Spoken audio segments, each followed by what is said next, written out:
নমস্কার, Bengali lab চ্যানেলে আপনাদের সকলকে স্বাগত।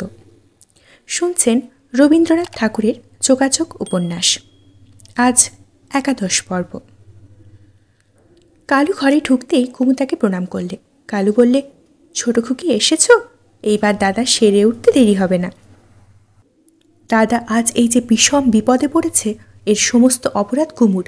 এ কথা না মনে করে কুমু থাকতে পারল না। নিজেকে মারতে ইচ্ছে করে, খুব কঠিন মার। শুনেছে এমন সন্ন্যাসী আছে যারা কণ্ঠস্বর শুয়ে থাকে, ও সেই রকম করে শুতে রাজি। যদি তাতে কোনো ফল পায়, কোনো যোগী, কোনো সিদ্ধ পুরুষ যদি ওকে রাস্তা দেখিয়ে দেয়, তাহলে চিরদিন তার কাছে বিকিয়ে দিতে পারে। নিশ্চয়ই তেমন কেউ আছে, কিন্তু কোথায় তাকে পাওয়া যায়? যদি মেয়ে মানুষ না হতো, তাহলে যা হয় কিছু একটা উপায় সে করতই। কিন্তু মেজো দাদা কী করছেন? একলা দাদার ঘাড়ে সমস্ত বোঝা চাপিয়ে দিয়ে কোন প্রাণে ইংল্যান্ডে বসে আছেন? কুমু ঘরে ঢুকতেই দেখে বিপ্রদাস কড়িকাঠের দিকে তাকিয়ে চুপ করে বিছানায় পড়ে আছে। এমন করে শরীরকে সারতে পারে? বিরুদ্ধ ভাগ্যের দুয়ারে মাথা কুটে মরতে ইচ্ছে করে। দাদা শিয়রের কাছে বসে মাথায় হাত বুলোতে বুলোতে কুমু বললে, মেজো দাদা কবে আসবেন? তা তো বলতে পারিনি। তাকে আসতে লিখো না। কেন বল দেখি? সংসারের সমস্ত দায় একলা তোমারই ঘাড়ে, এ তুমি বইবে কী করে? কারো বা থাকে দাবি, কারো বা থাকে দায়, এই দুই নিয়েই সংসার। দায়টাকে আমি আমার করেছি, এ আমি অন্যকে দেব কেন? আমি যদি পুরুষ মানুষ হতুম, জোর করে তোমার কাছ থেকে কেড়ে নিতুম। তাহলে তো বুঝতেই পারছিস কুমু, দায় ঘাড়ে নেবার একটা লোভ আছে।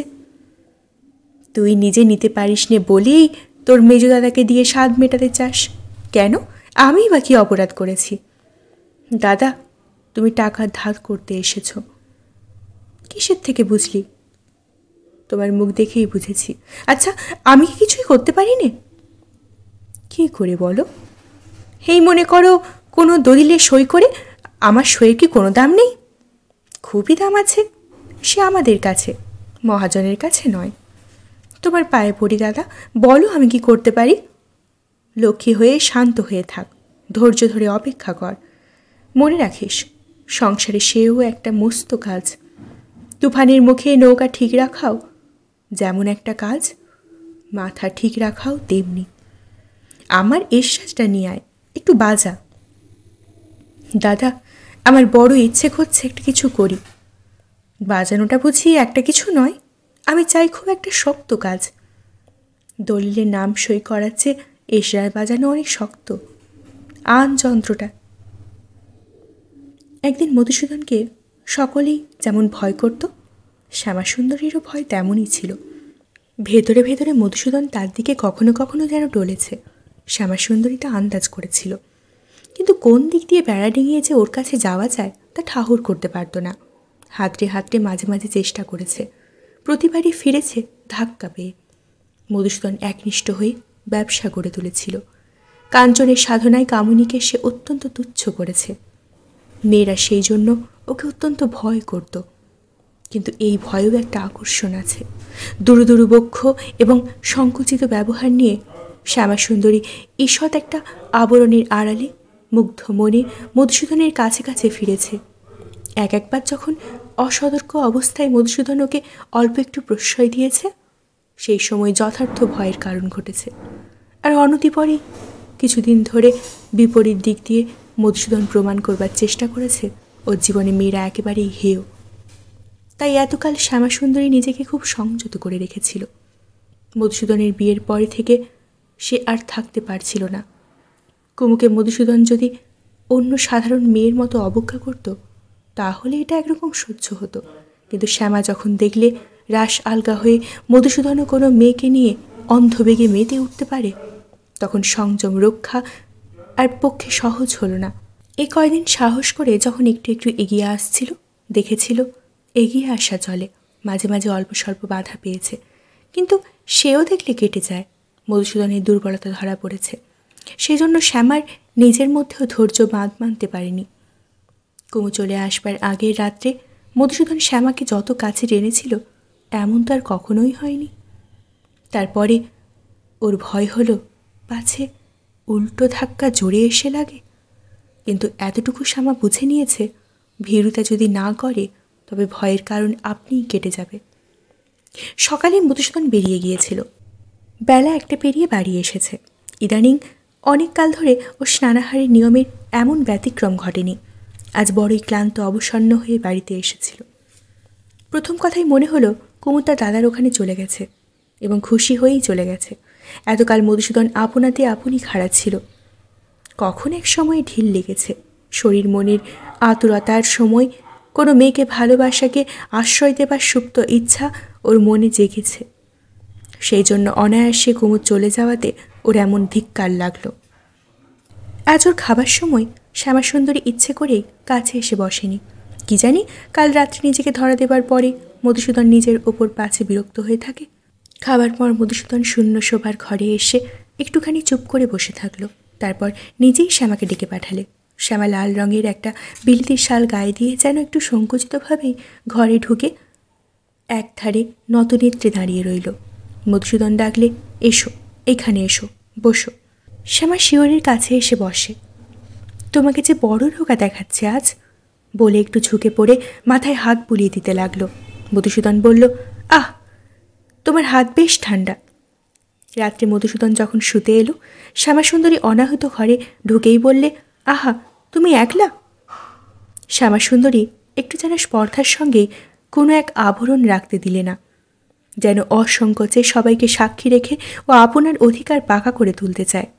সময় বেশি নেই, তবে আবার কুমু এসে পড়বে। তার মধ্যে দখল সম্পূর্ণ হওয়া চাই। দখলটা প্রকাশ্য হলে তার জোর আছে, কোনোখানে লজ্জা রাখলে চলবে না। অবস্থাটা দেখতে দেখতে দাসী চাকরদের জন্যেও জানাজানি হয়ে উঠল। মধুসূদন মনে বহুকালের প্রবৃত্তির আগুন বড় জোর চাপা দিয়ে উঠল। অত বড় জোরেই তা অবারিত হলো। কাউকে কেয়ার করলে না, মত্ততা খুব স্থূলভাবেই সংসারে প্রকাশ করে দিলে। নবীন মতির মা দুজনেই বুঝলে এ বান আর ঠেকানো যাবে না। দিদিকে কি ডেকে আনা হবে না? আর কি দেরি করা ভালো? সেই কথাই তো ভাবছি। দাদার হুকুম নইলে উপায় তো নেই, দেখি চেষ্টা করে। যেদিন সকালে কৌশলে দাদার কাছে কথাটা পারবে বলে নবীন এলো, দেখে যে দাদা বেরোবার জন্য প্রস্তুত। দরজার কাছে গাড়ি তৈরি। নবীন জিজ্ঞাসা করলে, কোথায় বেরোচ্ছ নাকি? মধুসূদন একটু সংকোচ কাটিয়ে বললে, সেই গণৎকার বেঙ্কট স্বামীর কাছে। নবীনের কাছে দুর্বলতা চাপা রাখতেই চেয়েছিল। হঠাৎ মনে হলো ওকে নিয়ে গেলেই সুবিধা হতে পারে, তাই বললে, চলো আমার সঙ্গে। নবীন বললে, সর্বনাশ, বলে দেখে আসিকে সে বাড়িতে আছে কিনে। আমার তো বোধ হয় সে দেশে চলে গেছে, অন্তত সেই রকমই তো কথা। মধুসূদন বললে, তা বেশ তো, দেখে আসা যাক না। নবীন নিরুপায় হয়ে সঙ্গে চলল, কিন্তু মনে মনে প্রমাদ গুনলে। গণৎকারের বাড়ির সামনে গাড়ি দাঁড়াতেই নবীন তাড়াতাড়ি নেমে একটু উঁকি মেরেই বললে, বোধ হচ্ছে কেউ বাড়িতে নেই। যেমন বলা সেই মুহূর্তেই স্বয়ং বেঙ্কট স্বামী দাঁতন চিবোতে চিবোতে দরজার কাছে বেরিয়ে এলো।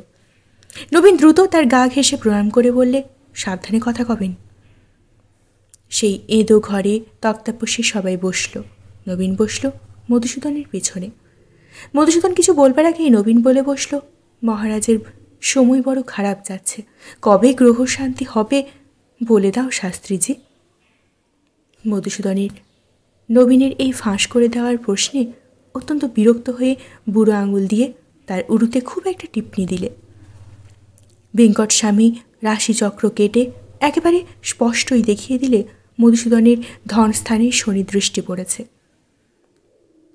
গ্রহের নাম জেনে মধুসূদনের কোনো লাভ নেই, তার সঙ্গে বোঝাপড়া করা শক্ত। সে যে মানুষ ওর সঙ্গে শত্রুতা করেছে স্পষ্ট করেই তাদের পরিচয় নাই। বর্ণমালার যে বর্গেই দাগ পড়ুক না কেন বের করতে হবে। নবীনের মুশকিল এই যে সে মধুসূদনের অফিসের ইতিবৃত্তান্ত কিছুই জানে না, ইশারাতেও সাহায্য রাখবে না। বেঙ্কট স্বামী মুগ্ধবোধের সূত্র আওড়ায় আর মধুসূদনের মুখের দিকে আড়ে আড়ে চায়, আজকে দিনের নামের বেলায় ভৃগুমণি সম্পূর্ণ নীরব। হঠাৎ শাস্ত্রী বলে বসল, শত্রুতা করছে একজন স্ত্রীলোক। নবীন হাঁপ ছেড়ে বাঁচল। সেই স্ত্রীলোকটি যে শ্যামাসুন্দরী, এইটি কোনো মতে খাড়া করতে পারলে আর ভাবনা নেই। মধুসূদন নাম চায়। শাস্ত্রী তার বর্ণমালার বর্গ কাটতে শুরু করলে। ক বর্গ শব্দটা বলে যেন অদৃশ্য ভৃগুমণির দিকে কান পেতে রইল। কটাক্ষে দেখতে লাগলো মধুসূদনের দিকে। ক বর্গ শুনে মধুসূদনের মুখে ঈষৎ একটু চমক দিলে। ওদিকে পিছন থেকে না সংকেত করে নবীন ডাইনে বাঁয়ে লাগালো ঘাড় নাড়া। নবীনের জানাই নেই যে মাদ্রাজে এর সংকেত মানে উল্টো। বেঙ্কটস্বামী আর সন্দেহ করল না, জোর গলায় বললে, ক বর্গ। মধুসূদনের মুখে দেখে ঠিক বুঝেছিল ক বর্গের প্রথম বর্ণটাই।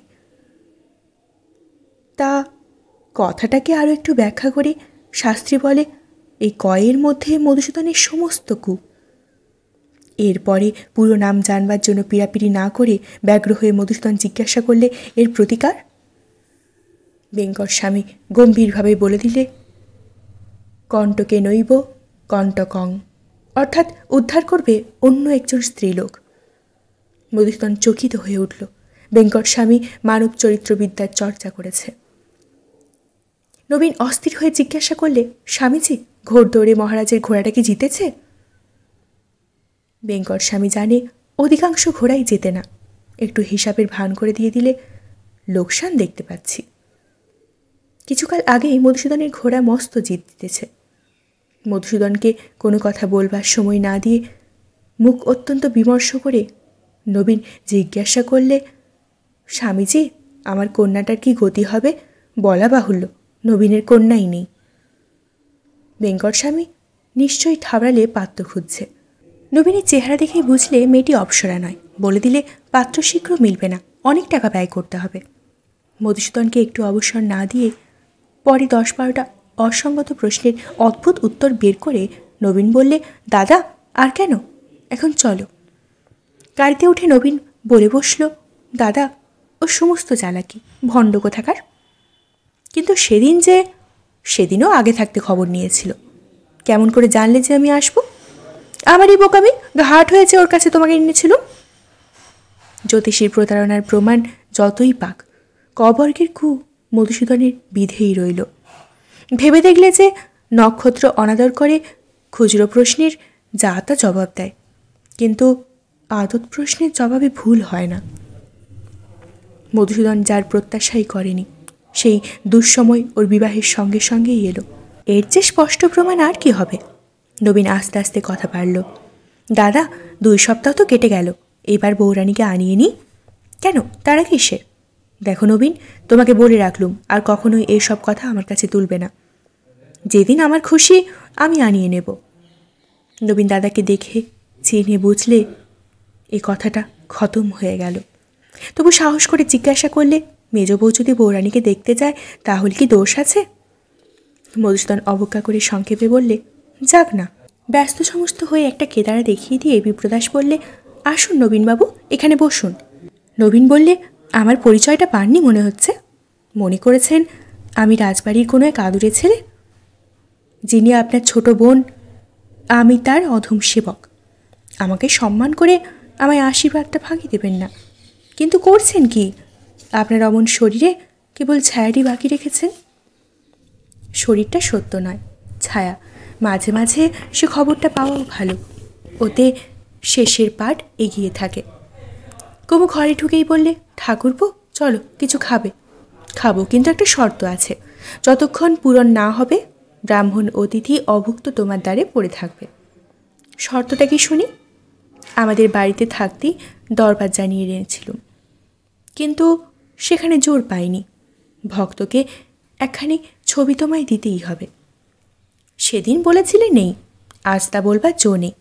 তোমার দাদার ঘরের দেওয়ালে ওই তো সামনেই ঝুলছে। ভালো ছবি দৈবাত হয়ে থাকে।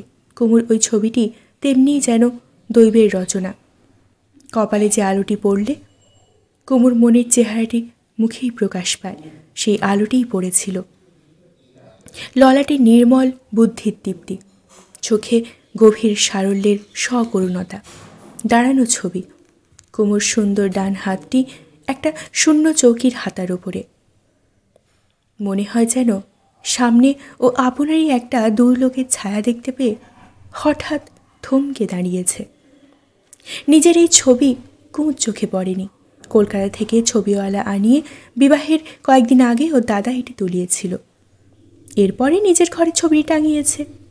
এইটাই কুমুর হৃদয় আর্দ্র হয়ে গেল। ফটোগ্রাফের কপি আরও নিশ্চয়ই আছে। তাই দাদার মুখের দিকে চাইলে নবীন বললে, বুঝতে পারছেন বিপ্রদাসবাবু, বৌরানীর দয়া হয়েছে। দেখুন না ওর চোখের দিকে চেয়ে। অযোগ্য বলেই আমার প্রতি ওর একটু বিশেষ করুণা। বিপ্রদাস হেসে বললে, কুমু, আমার ওই চামড়ার বাক্সটায় আরও কয়েকখানা ছবি আছে। তোর ভক্তকে বরদান করতে চাস যদি তো অভাব হবে না। কুমু নবীনকে খাওয়াতে নিয়ে গেলে কালু ঘরে এলো। বললে, আমি মেজবাবুকে তার করেছি শীঘ্র চলে আসবার জন্যে। আমার নামে? হ্যাঁ, তোমারই নামে দাদা। আমি জানি তুমি শেষ পর্যন্ত হ্যাঁ না করবে। এদিকে সময় বড় কঠিন হয়ে আসছে। ডাক্তারের কাছে যা শোনা গেল, তোমার ওপর এত চাপ সইবে না। ডাক্তার বলেছে হৃদযন্ত্রের বিকারের লক্ষণ দেখা দিয়েছে। শরীর মন শান্ত রাখা চাই। একসময় বিপ্রদাসের যে অতিরিক্ত কুস্তির নেশা ছিল, এটা তারই ফল। তার সঙ্গে যোগ দিয়েছে মনের উদ্বেগ। সুবোধকে একরকম জোর তলব করেই ধরে আনা ভালো হবে কিনা বিপ্রদাস বুঝতে পারলেন না। চুপ করে ভাবতে লাগলো। কালু বললে, বড়বাবু মিথ্যে ভাবছ। বিষয়কর্মের একটা শেষ ব্যবস্থা এখনই করা চায়, আর এতে তাকে না হলে চলবে না। 12% সুদে মারোয়ারির হাতে মাথা বিকিয়ে দিতে পারবো না। তারা আবার 2 লাখ টাকা আগাম সুদ হিসেবে কেটে নেবে। তার উপর দালালি আছে। বিপ্রদাস বললে, আচ্ছা আসুক সুবোধ, কিন্তু আসবে তো? যত বড় সাহেব হোক না, তোমার তার পেলে সে না এসে থাকতে পারবে না, সে তুমি নিশ্চিন্ত থেকো। কিন্তু দাদা, আর দেরি করা নয়, খুকিকে শ্বশুরবাড়ি পাঠিয়ে দাও। বিপ্রদাস খানিকক্ষণ চুপ করে রইল। বললে, মধুসূদন না ডেকে পাঠালে যাবার বাধা আছে। কেন?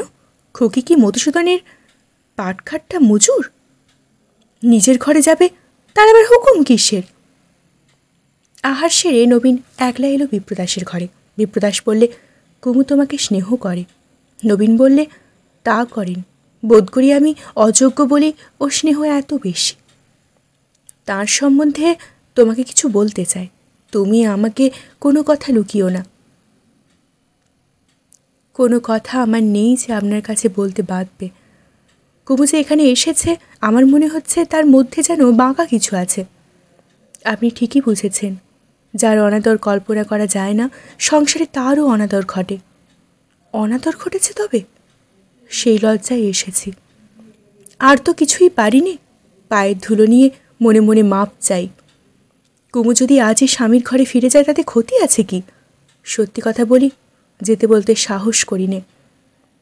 ঠিক যে কী হয়েছে বিপ্রদাস সে কথা নবীনকে জিজ্ঞাসা করলে না। মনে করলে জিজ্ঞাসা করা অন্যায় হবে। কুমুকেও প্রশ্ন করে কোনো কথা বের করতে বিপ্রদাসের অভিরুচি নেই। মনের মধ্যে ছটপট করতে লাগলো। কালুকে ডেকে জিজ্ঞাসা করলে, তুমি তো ওদের বাড়ি যাওয়া আসা করো, মধুসূদন সম্বন্ধে তুমি বোধহয় কিছু জানো। কিছু আভাস পেয়েছি, কিন্তু সম্পূর্ণ না জেনে তোমার কাছে কিছুই বলতে চাইনি। আর 2 দিন সবুর করো, খবর তোমাকে দিতে পারবো। আশঙ্কায় বিপ্রদাসের মন ব্যথিত হয়ে উঠল। প্রতিকার করবার কোনো রাস্তা তার হাতে নেই বলে দুশ্চিন্তাটা ওর হৃৎপিণ্ডে ক্ষণে ক্ষণে মোচড় দিতে লাগলো। কুমু অনেক দিন যেটা একান্ত ইচ্ছে করেছিল, সে ওর পূর্ণ হলো। সেই পরিচিত ঘরে, সেই ও দাদার স্নেহের পরিবেষ্টনের মধ্যে ফিরে এলো। কিন্তু দেখতে পেলে ও সেই সহজ জায়গাটি আর নেই। একবার অভিমানে ওর মনে হচ্ছে যায় ফিরে, কেননা ও স্পষ্ট বুঝতে পারছে সবারই মনে প্রতিদিন এই প্রশ্নটা রয়েছে, ও ফিরে যাচ্ছে না কেন? কি হয়েছে ওর? দাদার গভীর স্নেহের মধ্যে ওই একটাই উৎকণ্ঠা। সেটা নিয়ে ওদের মধ্যে স্পষ্ট আলোচনা করা চলে না। তার বিষয় ও নিজে, অথচ ওর কাছেই সেটা চাপা রইল। বিকেল হয়ে আসছে, রোদ্দুর পড়ে এলো। শোবার ঘরের জানলার কাছে কুমু বসে। কাকগুলো ডাকাডাকি করছে। বাইরে রাস্তার গাড়ির শব্দ আর লোকালয়ের নানা কলরব। নতুন বসন্তের হাওয়া শহরের ইট কাঠের ওপর রং ধরাতে পারলে না। সামনের বাড়িটাকে অনেকখানি আড়াল করে একটা পাতবাদামের গাছ। অস্থির হওয়া তারই ঘন সবুজ পাতায় দোল লাগিয়ে অপরাহ্নের আলোটাকে টুকরো টুকরো করে ছড়িয়ে দিতে লাগল। এরকম সময়েই পোষা হরিণী তার অজানা বনের দিকে ছুটতে যায়। যেদিন হাওয়ার মধ্যে বসন্তের ছোঁয়া লাগে, মনে হয় পৃথিবী যেন উৎসুক হয়ে চেয়ে আছে নীল আকাশের দূর পথের দিকে। যা কিছু চারদিকে বেড়ে আছে সেইটাই মনে হয় মিথ্যে। আর যার ঠিকানা পাওয়া যায়নি, যার ছবি আঁকতে গেলে রং যায় আকাশে ছড়িয়ে, মূর্তি উঁকি দিয়ে পালিয়ে যায় জলস্থলের নানা ইশারার মধ্যে, মন তাকে বলে সবচেয়ে সত্য। কুমুর মন হাঁপিয়ে উঠে আজ পালাই পালাই করছে, সব কিছু থেকে, আপনার কাছ থেকে। কিন্তু এ কী বেড়া, আজ এ বাড়িতে মুক্তি নেই, কল্পনায় মৃত্যুকেও মধুর করে তুললে। মনে মনে বললে, কালো যমুনার পাড়ে সেই কালো বরণ, চলেছি তারই অভিসারে। দিনের পর দিনে কত দীর্ঘ পথ, কত দুঃখের পথ। মনে পড়ে গেল দাদার অসুখ বেড়েছে, সেবা করতে এসে আমি অসুখ বাড়িয়েছি। এখন আমি যা করতে যাব তাতেই উল্টো হবে। দুই হাতে মুখ চেপে ধরে কুমু খুব খানিকটা কেঁদে নিলে। কান্নার বেগ থামলে, স্থির করলে বাড়ি ফিরে যাবে। তার যা হয় তাই হবে, সব সহ্য করবে। শেষকালে তো আছে মুক্তি, শীতল গভীর মধুর। সেই মৃত্যুর কল্পনা মনের মধ্যে যত স্পষ্ট করে আঁকড়ে ধরল, ততই ওর বোধ হলো জীবনের ভার একেবারে দুর্বহ হবে না। গুনগুন করে গাইতে লাগলো, পাথপার রাহিনী আঁধেরি, কুঞ্জাপার দ্বীপ উজিয়ারা। দুপুরবেলা কুমু দাদাকে ঘুম পাড়িয়ে দিয়ে চলে এসেছিল। এতক্ষণে ওষুধ আর পথ্য খাওয়াবার সময় হয়েছে। ঘরে বসে দেখলে বিপ্রদাস উঠে বসে পোর্টফোলিও কোলে নিয়ে সুবোধকে ইংরেজিতে একটা লম্বা চিঠি লিখছে। ভৎসনার সুরে কুমু তাকে বললে, দাদা, আজ তুমি ভালো করে ঘুমোওনি। বিপ্রদাস বললে, তুই ঠিক করে রেখেছিস, ঘুমোলেই বিশ্রাম হয়। মন যখন চিঠি লেখার দরকার বোধ করে, তখন চিঠি লিখলেই বিশ্রাম। কুমু বললে, দরকারটা ওকে নিয়েই। সমুদ্রের ওপারে এক ভাইকে ব্যাকুল করছে, সমুদ্রের ওপারে আর এক ভাই ছটপটিয়ে দেবে। কি ভাগ্য নিয়ে জন্মেছিল তাদের এই বোন। দাদাকে চা খাওয়ানোর হলে পর আস্তে আস্তে বললে, অনেক দিন তো হয়ে গেল, এবার বাড়ি যাব ঠিক করেছি। বিপ্রদাস কুমুর মুখের দিকে চেয়ে বোঝবার চেষ্টা করলে কথাটা কী ভাবের। এতদিন দু ভাই বোনের মধ্যে যে স্পষ্ট বোঝাপড়া ছিল, আজ আর তা নেই। এখন মনের কথার জন্য হাতড়ে বেড়াতে হয়। বিপ্রদাস লেখা বন্ধ করলে। কুমুকে পাশে বসিয়ে কিছু না বলে তার হাতের ওপর ধীরে ধীরে হাত বুলিয়ে দিতে লাগলে। কুমু তার ভাষা বুঝল। সংসারের গ্রন্থি কঠিন হয়েছে, কিন্তু ভালোবাসার একটুকু অভাব ঘটেনি। চোখ দিয়ে জল পড়তে চাইল, জোর করে বন্ধ করে দিলে। কুমু মনে মনে বললে, এই ভালোবাসার ওপর সে ভার চাপাবে না। তাই আবার বললে, দাদা, আমি যাওয়া ঠিক করেছি। বিপ্রদাস কি জবাব দেবে ভেবে পেলে না, কেননা কুমুর যাওয়াটাই হয়তো ভালো, অন্তত সেটাই তো কর্তব্য। চুপ করে রইল। এমন সময় কুকুরটা ঘুম থেকে জেগে উঠে কুমুর কোলের ওপর দুই পা তুলে বিপ্রদাসের প্রসাদ রুটির টুকরোর জন্য কাকুতি করলে। রামস্বরূপ বেহারা এসে খবর দিলে মুখুজ্জে মশাই এসেছেন। কুমু উদ্বিগ্ন হয়ে বললে, আজ দিনে আমার ঘুম হয়নি, তার উপরে কারুদার সঙ্গে তর্ক বিতর্ক করে ক্লান্ত হয়ে পড়বে। আমি বরঞ্চ যাই, কিছু যদি কথা থাকে শুনে নিগে, তারপরে তোমাকে সময় মতো এসে জানাবো। ভারী ডাক্তার হয়েছিস তুই, একজনের কথা যদি আরেকজনকে শুনে নেয় তাতে রোগীর মানে খুব অসুস্থ হবে ভেবেছিস? আচ্ছা, আমি শুনবো না, কিন্তু আজ থাক। কুমু, ইংরেজ কবি বলেছেন, শ্রুতসঙ্গীত মধুর, অশ্রুত সঙ্গীত মধুরতর। তেমনই শ্রুত সংবাদ ক্লান্তিকর হতে পারে, কিন্তু অশ্রুত সংবাদ আরও অনেক ক্লান্তিকর। অতএব অবিলম্বে শুনে নেওয়াই ভালো। আমি কিন্তু 15 মিনিট পরেই আসবো, আর তখনও যদি তোমার কথাবার্তা না থামে তবে তার মধ্যেই এসরাজ বাজাবো, ভীম পরশ্রী। আচ্ছা, তাতেই রাজি। আধ ঘন্টা পরে এসরাজ হাতে করেই কুমু ঘরে ঢুকল, কিন্তু বিপ্রদাসের মুখের ভাব দেখে তখনই এসরাজটা দেয়ালের কোণে ঠেকিয়ে রেখে দাদার পাশে বসে তার হাত চেপে ধরে জিজ্ঞাসা করলে, কি হয়েছে দাদা? কুমু এতদিন বিপ্রদাসের মধ্যে যে অস্থিরতা লক্ষ্য করেছিল তার মধ্যে একটা গভীর বিষাদ ছিল। বিপ্রদাসের জীবন দুঃখতাপ অনেক ঘটেছে, কেউ তাকে সহজে বিচলিত করতে পারেনি।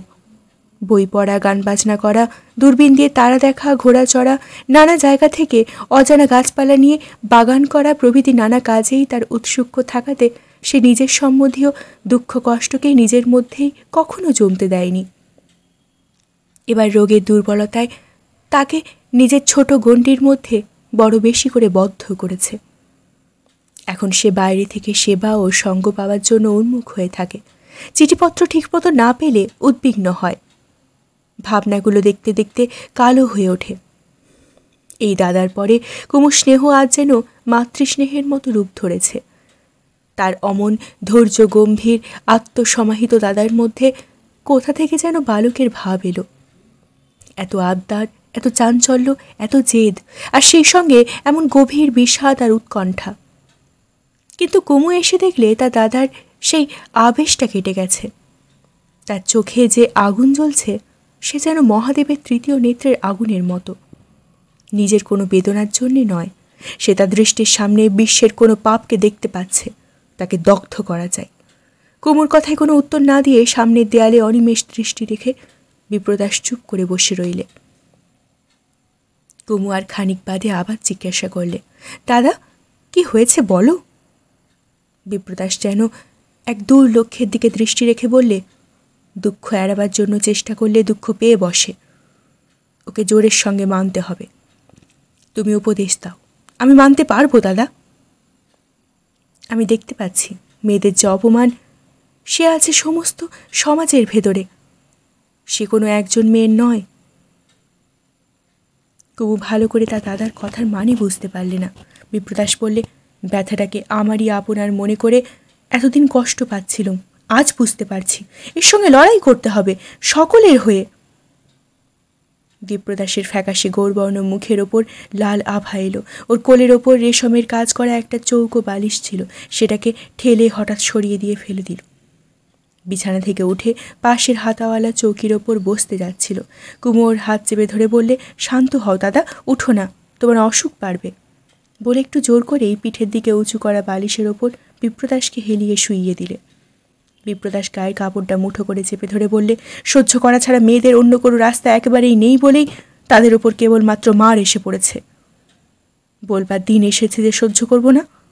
কুমু, এখানেই তোর ঘর মনে করে থাকতে পারবি? ও বাড়িতে তোর যাওয়া চলবে না।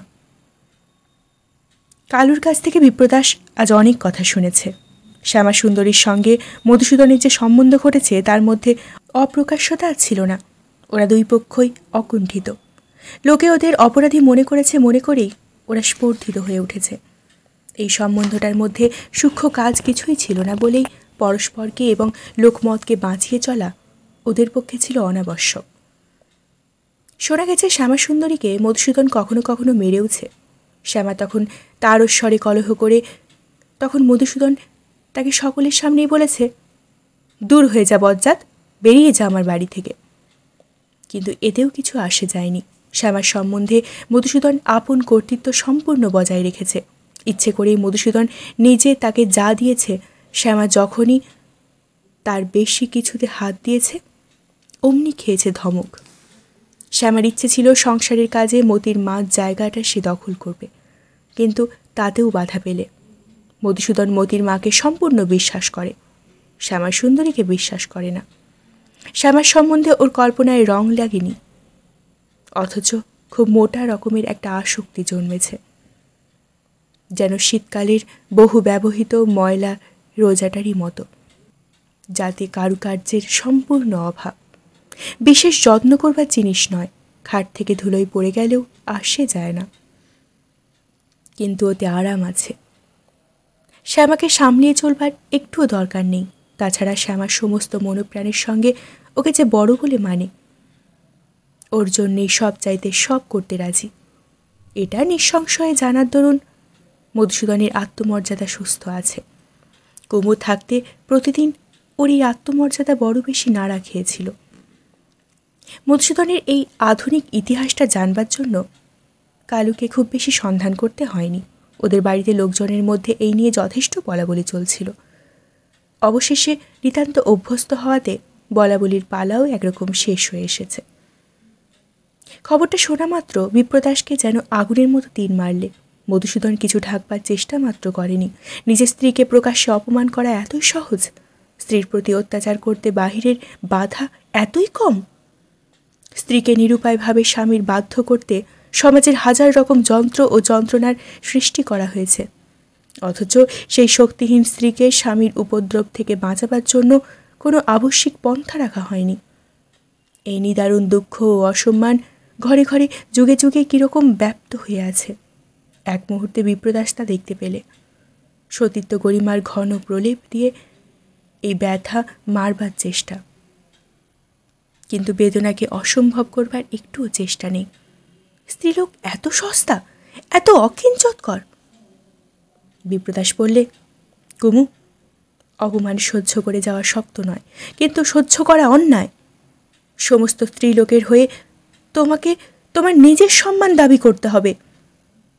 এদের সমাজ তোমাকে যত দুঃখ দিতে পারবে দিক। কুমু বললে, দাদা, তুমি কোন অপমানের কথা বলছো ঠিক বুঝতে পারছি নে। বিপ্রদাস বললে, তুই কি তবে সব কথা জানিস নে? কুমু বললে, না। বিপ্রদাস চুপ করে রইল। একটু পরে বললে, মেয়েদের অপমানের দুঃখ আমার বুকের মধ্যে জমা হয়ে রয়েছে, কেন তা জানিস? কুমু কিছু না বলে দাদার মুখের দিকে চেয়ে রইলে। খানিকক্ষণ পরে বললে, চিরজীবন মা যা দুঃখ পেয়েছিলেন আমি তা কোনো মতেই ভুলতে পারি নে। আমাদের ধর্মবুদ্ধিহীন সমাজ সেই জন্য দায়ী। এখানে ভাই বোনের মধ্যে প্রভেদ আছে। কুমু তার বাবাকে খুব বেশি ভালোবাসত, জানত তার হৃদয় কত কোমল। সমস্ত অপরাধ কাটিয়ে তার বাবা ছিলেন খুব বড়। এই কথা না মনে করে সে থাকতে পারত না। এমনকি তার বাবার জীবনে যে শোচনীয় পরিণাম ঘটেছিল সেই জন্য সে তার মাকেই মনে মনে দোষ দিয়েছে। বিপ্রদাসও তার বাবাকে বড়ই ভক্তি করেছে, কিন্তু বারে বারে স্খলনের দ্বারা তার মাকে তিনি সকলের কাছে অপমানিত করতে বাধা পাননি। এটা সে কোনো মতেই ক্ষমা করতে পারলে না। তার মাও ক্ষমা করেননি বলে বিপ্রদাস মনের মধ্যে গৌরব বোধ করত। বিপ্রদাস বললে, আমার মা যে অপমান পেয়েছিলেন তাতে সমস্ত স্ত্রী জাতির অসম্মান। কুমু, তুই ব্যক্তিগতভাবে নিজের কথা ভুলে এই অসম্মানের বিরুদ্ধে দাঁড়াবি, কিছুতে হার মানবি নে। কুমু মুখ নিচু করে আস্তে আস্তে বললে, বাবা কিন্তু মাকে খুব ভালোবাসতেন, সে কথা ভুলো না দাদা। সে ভালোবাসায় অনেক পাপের মার্জনা হয়। বিপ্রদাস বললে, তা মানি, কিন্তু এই ভালোবাসা সত্ত্বেও তিনি এত সহজে মায়ের সম্মানহানি করতে পারতেন। সে পাপ সমাজের, সমাজকে সেজন্য ক্ষমা করতে পারবো না। সমাজের ভালোবাসা নেই, আছে কেবল বিধান। দাদা, তুমি কি কিছু শুনেছ? হ্যাঁ, শুনেছি। সেসব কথা তোকে আস্তে আস্তে পরে বলবো, সেই ভালো। আমার ভয় হচ্ছে আজকেকার এই সব কথাবার্তায় তোমার শরীর আরও দুর্বল হয়ে যাবে। না কুমু, ঠিক তার উল্টো। এতদিন দুঃখের অবসানে শরীরটা যেন এলিয়ে পড়েছিল। আজ যখন মন বলছে জীবনের শেষ দিন পর্যন্ত লড়তে হবে, আমার শরীর ভিতর থেকে শক্তি আসছে। কিসের লড়াই দাদা? যে সমাজ নারীকে তার মূল্য দিতে এত বেশি ফাঁকি দিয়েছে তার সঙ্গে লড়াই। তুমি তার কি করতে পারো দাদা? আমি তাকে না মানতে পারি, তাছাড়া আরও কি করতে পারি সে আমাকে ভাবতে হবে। আজ থেকেই শুরু হলো কুমু। এ বাড়িতে তোর জায়গা আছে, সে সম্পূর্ণ তোর নিজের, আর কারোর সঙ্গে আপোষ করে নয়। এইখানে তুই নিজের জোরেই থাকবি। আচ্ছা দাদা, সে হবে, কিন্তু আর তুমি কথা কইও না। এমন সময় খবর এলো মতির মা এসেছে। শোবার ঘরে কুমু মতির মাকে নিয়ে বসল। কথা কইতে কইতে অন্ধকার হয়ে এলো। বেহারা এসে আলো জ্বালতে লাগলো। কুমু নিষেধ করে দিলে। কুমু সব কথাই শুনলে, চুপ করে রইল। মতির মা বললে, বাড়িতে ভূতে পেয়েছে বৌরানী, ওখানে টিকে থাকা দায়। তুমি কি যাবে না? আমার কি ডাক পড়েছে? না, ডাকবার কথা বোধ হয় মনেও নেই, কিন্তু তুমি না গেলে তো চলবে না। আমার কি করবার আছে? আমি তো তাকে তৃপ্ত করতে পারবো না। ভেবে দেখতে গেলে আমার জন্যেই সমস্ত কিছু ঘটেছে, অথচ কোনো উপায় ছিল না। আমি যা দিতে পারতুম সে তিনি দিতে পারলে না। আজ আমি শূন্য হাতে গিয়ে কি করব? বলো কি বৌরানী, সংসার যে তোমারই, সে তো তোমাকে ছাড়া চলবে না। সংসার বলতে কি বোঝো ভাই? ঘরদুয়োর, জিনিসপত্র, লোকজন। লজ্জা করে এ কথা বলতে কি? তাতে আমার অধিকার আছে, মহলে অধিকার খুইয়েছি। এখন কি ওই সব বাইরের জিনিস নিয়ে লোভ করা চলে? কি বলছো ভাই বৌরানী, ঘরে কি তুমি একেবারেই ফিরবে না? সব কথা ভালো করে বুঝতে পারছি না। আর কিছুদিন আগে হলে ঠাকুরের কাছে সংকেত চাইতুম, দৈবজ্ঞের কাছে শুধোতে যেতুম, কিন্তু আমার এসব ভরসা ধুয়ে মুছে গেছে। আরম্ভের সব লক্ষণই তো ছিল ভালো, শেষে কোনোটাই তো কিছুই খাটল না। আজ কতবার বসে বসে ভেবেছি, দেবতার চেয়ে দাদার বিচারের ওপর ভর করলে এত বিপদ ঘটত না। তবুও মনের কোনখানে যে দেবতাকে নিয়ে দ্বিধা ঘটেছে, হৃদয়ের মধ্যে তাকে এড়াতে পারিনি। ফিরে ফিরে এইখানেই এসে লুটিয়ে পড়ি। তোমার কথা শুনে সে ভয় লাগে। ঘরে কি যাবেই না? কোনো কালেই যাব না এ কথা ভাবা শক্ত, যাবই যে সে কথাও সহজ নয়। আচ্ছা, তোমার দাদার কাছে একবার কথা বলে দেখব, দেখি তিনি কি বলেন, তার দর্শন পাওয়া যাবে তো। চলো না, এখনই নিয়ে যাচ্ছি। বিপ্রদাসের ঘরে ঢুকেই তার চেহারা দেখে মোতির মা থমকে দাঁড়ালো। মনে হলো যেন ভূমিকম্পের পরেকার আলো নেভা চূড়ো ভাঙা মন্দির। ভেতরে একটা অন্ধকার আর নিস্তব্ধতা। প্রণাম করে পায়ে ধুলো নিয়ে মেঝের ওপর বসল। বিপ্রদাস ব্যস্ত হয়ে বললে, ওই যে চৌকি আছে। মোতির মা মাথা নেড়ে বললে, না, এইখানে বেশ আছি। ঘোমটার ভেতর থেকে তার চোখ ছলছল করতে লাগলো। বুঝতে পারলে দাদার এই অবস্থায় কুমুকে ব্যথায় দিয়েছে। কুমু প্রসঙ্গটা সহজ করে দেবার জন্য বললে, দাদা, ইনি বিশেষ করে এসেছেন তোমার মত জিজ্ঞাসা করতে। মোতির মা বললে, না না, মত জিজ্ঞাসা পরের কথা, আমি এসেছি ও চরণ দর্শন করতে। কুমু বললে, উনি জানতে চান ওদের বাড়িতে আমাকে যেতে হবে কি না। বিপ্রদাস উঠে বলল, সে তো পরের বাড়ি, সেখানে কুমু গিয়ে থাকবে কি করে? যদি ক্রোধের সুরে বলতো তাহলে কথাটার ভেতরকার আগুন এমন করে জ্বলে উঠত না। শান্ত কণ্ঠস্বর, মুখের মধ্যে উত্তেজনার লক্ষণটুকুও নেই। মোতির মা ফিসফিস করে কি বললে, তার অভিপ্রায় ছিল পাশে বসে কুমুর এই কথাগুলো বিপ্রদাসের কানে পৌঁছিয়ে দেবে। কুমু সম্মত হলো না, বললে, তুমিই গলা ছেড়ে বলো। মোতির মা স্বর আর একটু স্পষ্ট করে বললে, যা ওর আপনারই, কেউ তাকে পরের করে দিতে পারে না, তা সে যেই হোক না কেন। সে কথা ঠিক নয়, উনি আশ্রিত মাত্র, তার নিজের অধিকারের জোর নেই। ওকে ঘরছাড়া করলে হয়তো নিন্দা করবে, বাধা দেবে না। যত শক্তি সমস্তই কেবল ওর জন্যে। তবু অনুগ্রহের আশ্রয়ও সহজ করা যেত যদি তা মহৎ আশ্রয় হতো। এমন কথার কি জবাব দেবে মোতির মা ভেবে পেলে না। স্বামীর আশ্রয়ে বিঘ্ন ঘটলে মেয়েদের পক্ষের লোকরাই তো পায়ে ধরাধরি করে। এই যে উল্টো কাণ্ড।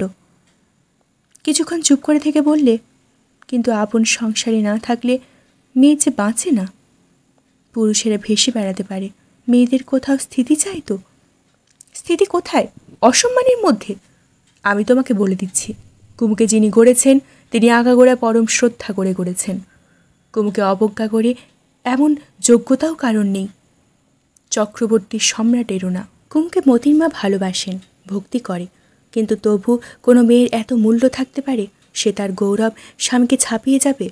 এ কথা মোতির মার কানে ঠিক লাগলো না। সংসারে স্বামীর সঙ্গে ঝগড়াঝাটি চলুক, স্ত্রীর ভাগ্যে অনাদর অপমাননা হয় যথেষ্টই ঘটল।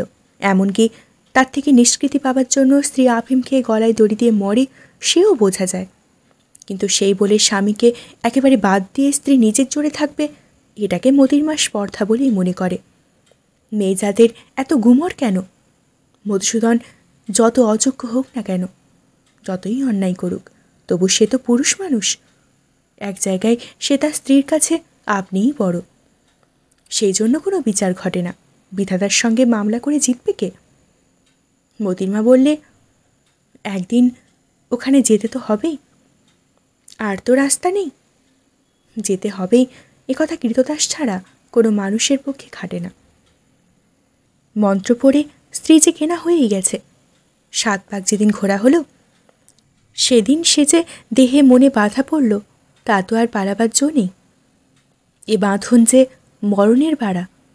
মেয়ে হয়ে যখন জন্মেছি, তখন এ জন্মের মতো মেয়ের ভাগ তো আর কিছুতে উজিয়ে দেওয়া যায় না। দীপ্রদাস বুঝতে পারলে মেয়ের সম্মান মেয়েদের কাছেই সবচেয়ে কম। তারা জানেও না যে এই জন্য মেয়েদের ভাগ্যে ঘরে ঘরে অপমানিত হওয়া এত সহজ। তারা আপনার আলো আপনি নিভিয়ে বসে আছে। তারপর কেবলই মরছে ভয়ে, কেবলই মরছে ভাবনায়, অযোগ্য লোকের হাতে কেবলই খাচ্ছে মার, আর মনে করছে সেইটাই নীরবে সহ্য করাটাই স্ত্রী জন্মের সর্বোচ্চ চরিতার্থতা।